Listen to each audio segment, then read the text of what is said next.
Well, hi there, everybody, and welcome back. This is your hostess, Dr. Deb Carlin, and I'm sitting here with my very dear friend who is known as the Briz Man, although his given name is Brian. And oh my God, Brian, as I'm sitting here, as you well know, I live out in the country. I'm looking out my window and I have a crew of three of the 11 wild turkeys who live in the backwoods here, right outside my window, like 5 feet. Well, it's time to get the shotgun, man. It's Thanksgiving next week. Go get one. Go get I go ought get to. yourself one. Right, exactly. Sell dead turkeys, wild turkeys, No, 250 go bucks a get yourself a piece. fresh one right now. Oh my Take the God, feathers it's off, so put it in the fridge, crazy. you have it fresh. Yeah, it's wild. So, yeah, it's weird to have them be out there. Anyway, I'm gonna say that they are a good omen for us for this call today Okay. because we do have Thanksgiving coming up. And people talk about make all your videos evergreen. Well, you know what?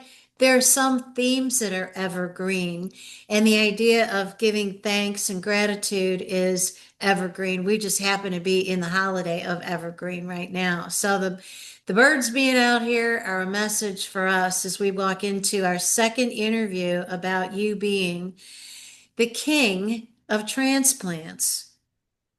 I'm becoming bionic. I You have are. parts again. Yeah, you really are. So when we did our last interview, just in the last couple of weeks, we were talking about the fact that you're going to be having your second heart transplant. You had your first heart transplant 6 or 7 years ago, right? 2018. And the Say it last again. 2018 was the last one. 2018. Okay. And the last time we were speaking, I wasn't officially approved yet. We were waiting on all those tests Yeah. to come back, and then they had to go to committee. And as of this Tuesday, all the tests came back and they went to the committee and they voted. And now I am officially on the heart transplant list. Hallelujah. What do you Yes. think about that? Well, if I didn't get put on a list, I'd be in trouble. I wouldn't be making it too much longer. So I'm officially saying that's good. I Yeah. am now officially on the list. Yeah. So we're thankful for that. And it's not just that you're getting a heart transplant. But because of the things that happen to you once you have a heart transplant and the medications that you're on, and I want you to talk more about that, you're also getting a kidney. So talk about that. How does So, all that come about? so the drugs that I was taking affected my kidneys. So the kidneys were supposed to have the committee meeting yesterday. So officially, I don't know if I'm on the list yet. I messaged the kidney department this morning, Yeah. assuming I'm on the list. I'm waiting for them to officially send the message back to me that I'm officially on the list. Okay. But I'm assuming I am because I met the surgeon on Tuesday. Yeah. He said they were going to the meetings for me on Wednesday, Mm. which was yesterday. And I messaged the doctor this morning, and Hmm. I'm just waiting to hear back officially. Hmm. But I'm assuming they voted me in. Yeah. So How does it happen? I mean, first of all, somebody having a double transplant is an unusual event. So what is it that happened since your heart transplant on round one that you need a kidney transplant now? Now I already know the backstory, but I would like for you to make it clear to our audience, how did that happen? I mean, what'd you do?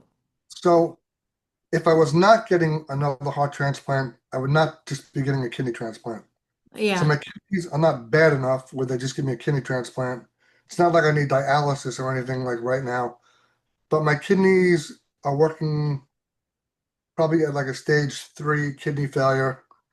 So they don't, take all the bad stuff out of my body as well as they should because the drugs that I take affect your kidneys. Okay. So what happens is I retain fluids from the drugs that I take for my heart, and I have to take a lot of diuretics. And when you take a lot of diuretics, it affects your kidneys. So that's kind of what happens. So they just want to give me a fresh kidney at the same time as I'm getting my heart. And when you get a new kidney with your heart at the same time, it actually helps prevent the new heart from rejecting also.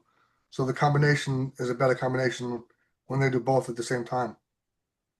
So that's what they're looking at. Yeah, yeah. So if you were in stage 4 kidney failure, that's when you become a candidate for dialysis, but you've never gone Not too even far. stage 4. You need to be almost in case stage 5 to Okay. be a candidate for dialysis. Like it's called EGFR. I'm at like a between like a 28 and a 32 at all times. You need to be like in the teens. I'm pretty far away from that. So I'm not close to real dialysis yet. Okay. I mean, I could eventually go to that if I still kept this heart for another 10 years. Yeah. Eventually, maybe I'd be on dialysis. Like we don't know for sure, but Right. it So could get to the point. the idea is that they're going to bring you in and you will get from the person who's giving you their heart, their kidney, because you really want it all from the same person to minimize the rejection. But the Correct. beautiful part of it is they're being proactive and forward thinking, saying, look, we're giving him a new heart. These kidneys are already taxed. So let's leave one of them in there, but Well, give hit him the a doggy. new kidney so that he's got a better chance of fighting all this. Right.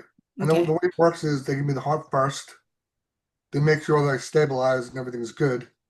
And then they go back in, hopefully within like 8 hours to go back in and then put the kidney in. That's amazing. And if they can't put the kidney in at that time, if something's not stable, then they will wind up giving the kidney to somebody else. And then they'll just keep me on the transplant list for a kidney. And then I would wind up getting a kidney from somebody else at some point. Yeah. So I got the poor doggy's got to go out. Yeah, yeah. This is Mellow, Hey, one of let's the go for him. sweetest dogs Hey, ever, buddy. other than Lady Hazel, who's here with me, who's somewhere. There she is. She's All laying right, on the he's floor. out. Now I'm gonna look white because the door's open. So, one of the things that's fascinated me about you is that you have really become a medical Marvel. knowledgeable consultant for yourself and for your physicians during the time that you've gone through all of this. You've had to get to know your chemistry, your physiology, your anatomy, and you speak to it very sophisticatedly. Yes, believe it or not, my first girlfriend, Elaine, I'm still friends with, just has a major heart thing going on, and I was just speaking to her for this afternoon on Facebook chat, Hmm. like all kinds of advice, talking about the drugs, really telling her what to tell the doctors, and I just helping her through things as if I was her doctor. Seriously, I can read you the whole conversation I had with her. Yeah, That's awesome. man, she trusts me as more than her doctors. Well, listen, I'm of a firm belief that there's really no accidents in life. Everything that we have that goes on it may look tragic, it may look horrible, but there's an opportunity. There's an opportunity for our heart, our brain, our psyche, our spirit, our soul to emerge and do something useful with it. So that you're doing for her is Yeah, magnificent, you know? I understand every drug and every med what it does to her body, and she's been retaining fluids in her lungs and all this shit that's going on. So I Yeah. was able to tell like this drug's doing this is doing that. Why do they have you on this if they just had to drain fluid out of your lungs? Ask the doctor why he gave you that drug. But they gave her gabapentin after they just drained her lungs. I'm like, well, gabapentin is one of the most major drugs that makes you retain fluids. So why did this doctor put you in gabapentin if they just drain fluid out of your lung? It doesn't make any sense to me. Ask them why they're doing that. Yeah.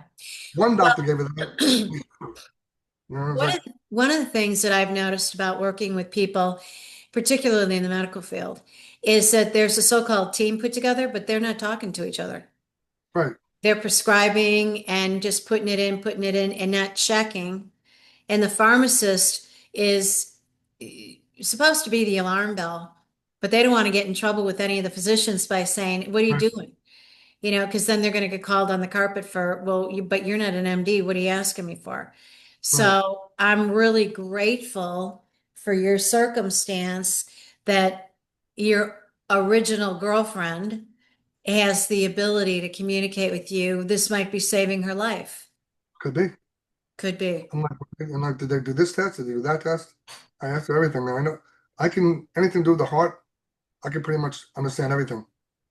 Well, I'd extend it beyond that. I think that you extend over into the kidneys, into the lungs. I mean, I you do. know a lot because you've had to. Yeah, Yeah. I do. So I've been observing your behavior since, well, I met you, but I've been observing your behavior since the day that I was with you and Gina on the phone as they were telling you that you needed to get a second heart transplant. You went in for a procedure, and we knew that as they went into your heart to do the procedure, that they were going to tell you, you're clear, this is good, everything's fine, or that you needed another transplant. So we knew that there was a chance. But when they told you that you needed it, I I heard the emotion in there, and it how would you describe the emotions? Because I don't want to put words in your mouth for both you and Gina. At first, I was like, "Holy shit, again!" I'm like, "This is like, why me?" It's like it only happens to 1% of the people that would need a second transplant. Very rare. Yeah. Well, you are a one percenter. Yeah. And what was Gina's reaction? Gina's always like, if it happens to somebody, it happens to me. I don't know why. It just does. So, So but she's used to you. The two of you have a long history. yeah, How many years but you been together? I met her in 1998, so a long A long time. time. Yeah. Yeah. So then since then, I noticed that you've really sort of ramped up further than what even is your norm in terms of wanting to have fun and enjoy and go out and have a good time, go to concerts, play music, you're a musician, and also have time at home and have your home be really comfortable. You got a new acquisition for your aquarium. You've got, new furniture out on your outdoor patio out there in Florida. I mean, you're doing a lot of things to make the two of you really comfortable. Yeah, I never let things get to me.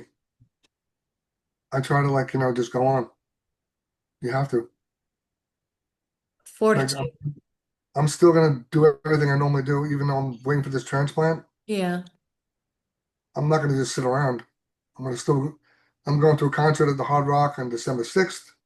If I'm still home, I'm Yeah. going to a concert on December 20th to see Creed.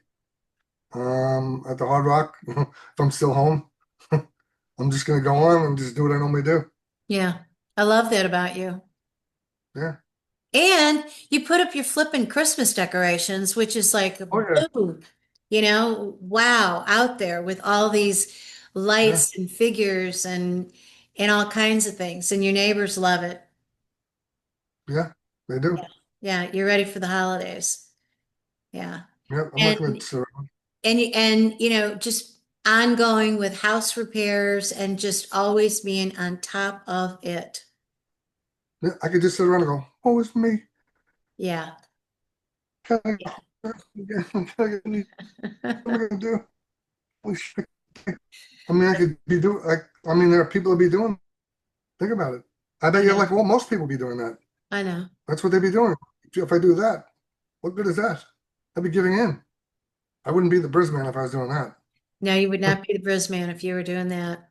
Oh, no, I wouldn't. So, um, when you and Gina talk about this, what are those conversations like? Share some insights with the people who are curious. So we don't talk about it that much. We just say, listen, when the time comes, I'm ready. I'm gonna have a bag packed to take to the hospital, and that's it. They call, I go. That's all. I try not to think about it. Like last time I was actually in the hospital, so I had Yeah, no choice. In the hospital yeah, waiting. This time I'm just gonna have a bag packed. I'm not gonna think about it. They call, I'm ready. That's it. yeah. So, one of the things that the two of you do to keep each other alive and vibrant and functional is you don't lament. You do not Stuff sit on your hands worrying and worrying. Oh my God. And Definitely not. you're so resilient. It's like, okay, that's the news. And like you said, oh crap, But you move on quickly from that. Like I'm ready for this. Like you saw my post on Facebook. Yes. I'm just like I'm ready for this. I'm the Briz Man. That's it. That's all you need to know. I'm ready. That's all I have to say. You know, Brian, we have so many people in our culture who are in circumstances that they think are dire. And when people think that, they get stuck in that and they don't understand. As long as you think that way, you're stuck in that. Right. They think they died. Like, oh my God, I'm getting a knee replacement. I'm in a dire situation. You're not in a fucking dire situation. I'm getting a kidney and a heart transplant. Yeah. That's a dire situation. I'm going on the table. They're taking my heart out. Yeah. And Yeah. that's a dire situation. Yeah. Yeah, exactly. Exactly. Yeah. Yeah. Yeah. People don't often stop in the middle of the panic. They let it just run free, like a dog Right. without a leash. And sooner or later, that the dog's either going to get hit by a car, run into a wall, or get lost or something. So we have to arrest our thinking. How Right. did you learn how to do that? I've always been like this. I've always been able to just like take things out of my mind and just like put it on the other side. I've always been like this. I don't know how I do it. I just do it. Was it something that started when you were a little tiny kid? I don't know, maybe, or I've always had things go wrong with me since I've been young. So I've always had to have this frame of mind. Like Wow. I got cancer when I was young. I got arthritis when I was young. I've always had things go wrong with me. So I've always had to have this frame of mind since I've been really young. So everything happened when I was young, and it's always been like this. What's the first thing that happened to you? Well, I got testicular cancer when I was in my early 30s, so that was pretty young. So at that point, you're just like, am I going to die? So I had to do that pretty quickly. I was in the doctor's office, so he felt the lump. He goes, "It's cancer. Got to operate tonight." So what do you think right there? Oh, Boom. So I had to like figure out how to deal with that. And then I found out about my heart, not that long after that, in my early 30s, I found out I had the heart problem, like early 30s. So I had to deal with that. So I just been dealing with this shit for like ever. So I had to learn how to deal with it yeah, that you really have been for more than half your life. pretty much. Wonder how many So people are out here listening to our conversation saying, wow. So I invite you, if you're sitting in the middle of something and you're lamenting it, whether your bills are past due or you're not making enough money or you don't feel well or a friend is mad at you or you've got family strife, put it out of your mind and spin it about what you're grateful for, right? oh yeah, and then when I got sick, you don't even understand. I got sick. I was a vice president of a company because I got sick. They fired me. I've had stuff happen to me. We had to go bankrupt because of it. Different things have happened. Then I'm homesick. I had to figure out how to make money on my own. And I figured all that out while I was going through everything. I went through a lot of stuff to figure everything out on my own. And I was able to do it. It's So amazing. I figured everything out on my own. Yep, I did it all. And what's And here comes the amazing, mellow man. what's amazing about that is that you now live a life, you've got your own businesses and investments, a beautiful wife, the two of you have built your life together. You've got great credit, Hmm. you've got a beautiful home, you got a lot of friends, but you could have just stayed Hmm. curled up in a ball,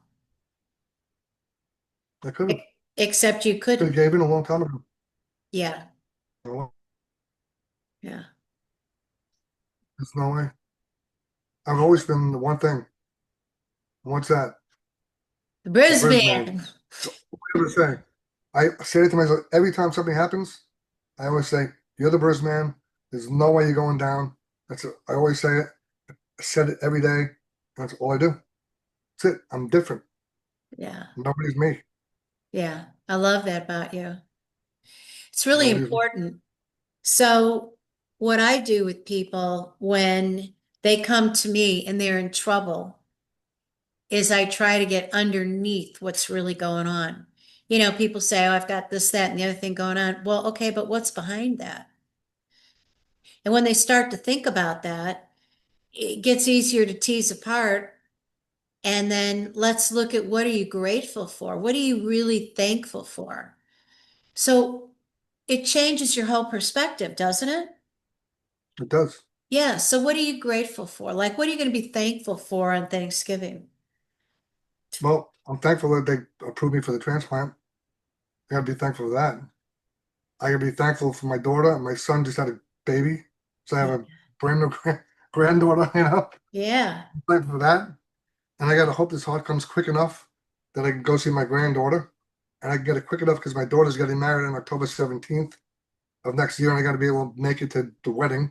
So I Yeah. gotta get the transplant quick enough to get healed up enough to be able to get to make it there. Yeah. I gotta hope this all just goes as planned. And what about that? What about that hot chick you're living with over there? What's your gratitude in her direction? Well, I'm obviously always grateful that I'm married to her. Couldn't survive without her. Yeah, Miss Gina, Gina Bean, the absolute most. Yeah, Gina Bean. Yeah. And then you got your dog, who's a groovy, groovy dog. Yep, he's gonna have to be taking care of me. He just walked by a minute ago. Yeah, we saw him walk by there. I'm going to invite everybody to think right now while you're here with Brian and I, what are 5 things that you can list on your hand that you are so grateful for? And just make sure that you hit every finger and your thumb. Do your thumb last and then do a thumbs up for yourself. And if you can't figure out a way to have 5 things that you're grateful for, then you better call me because we need to do some serious work because everybody's got the ability. I mean, if nothing else, you've got the resources to be on a computer. You've got the ability to see and to hear and to function on a computer and to comprehend what's going on in this interview. That's worth something.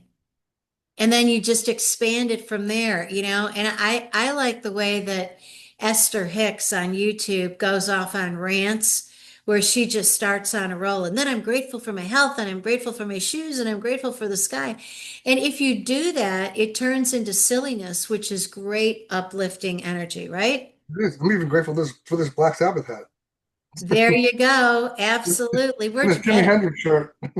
Yeah, yeah, yeah. And my Exactly. guitar's in the background. Yeah, exactly.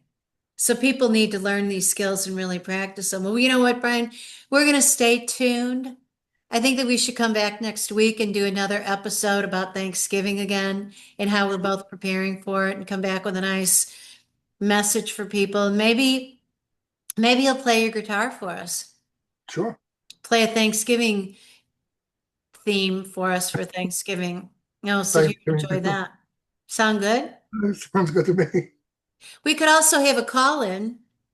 We could alert your buddies that we're doing call in and they could call on your mobile phone, on your speaker phone, and we could have them chime in about the Briz Man, or they could call in on my line and we Yeah, could we could get some good interactions and energy going here. But I want to document you and where you're at in the middle of this enormous thing that you're going through because I think it's huge and I think you're magnificent for the way you're approaching it.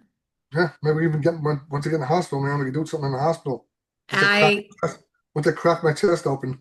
Yeah, really. I think that that would be good too. All right, well, we're on the track. So any final words before we end the recording?